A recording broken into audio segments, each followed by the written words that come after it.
Le cancer infantile, ce mal silencieux qui ronge doucement certains enfants, n'est pas qu'un phénomène extérieur, mais au contraire, il touche également quelques milliers de bambins congolais. Consciente de ce fléau, la Fondation Noah a organisé ce vendredi au Roméo Golf une soirée caritative à l'honneur de ces jeunes qui souffrent parfois en silence. Prenez garde, certaines images peuvent être choquantes.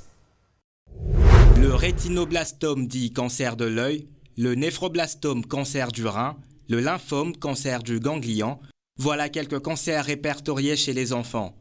S'ils ne sont pas diagnostiqués à temps, ils peuvent causer de sévères dégâts. Nous avons un principe aux cliniques universitaires de Kinshasa. Lorsque nous diagnostiquons un enfant atteint de cancer, cet enfant, dans les 48 heures qui suivent, doit démarrer les traitements. C'est une course contre la montre. Le cancer de l'enfant est très agressif, vraiment très agressif. Un jour ou 2 jours, ça peut faire toute la différence. Donc il est important que le diagnostic se fasse le plus tôt possible et que le traitement démarre. Soigner des tumeurs cancéreuses à un stade avancé a un coût, et les politiques en sont conscients. Ça demande beaucoup de financement pour l'achat des médicaments, parce que nombreuses sont les familles qui n'ont rien pour supporter les frais de maladie de leurs enfants. Voilà, donc je ferai un effort pour vraiment faire en sorte que nous puissions les écouter, les entendre, nous puissions prêter nos oreilles à tout ce qui est lié à ce fléau-là de cancer pour les enfants. Pour lutter efficacement contre ce fléau, la sensibilisation reste le moyen efficace à tous les niveaux.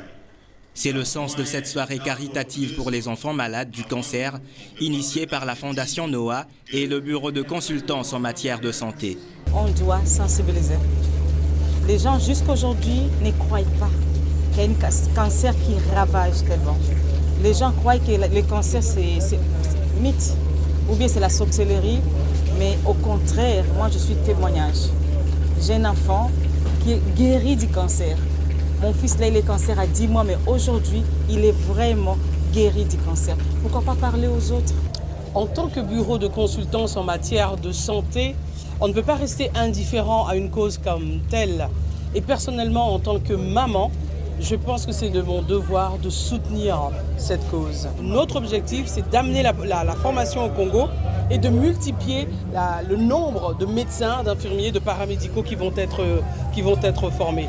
Le second, nous travaillons avec des partenaires internationaux dans l'objectif d'amener des financements pour construire un centre dans lequel nous pourrons avoir l'axe onco-pédiatrique pour les enfants. Environ 400 000 cas de cancer infantile sont diagnostiqués chaque année et les facteurs de risque ne sont évidemment pas formellement identifiés.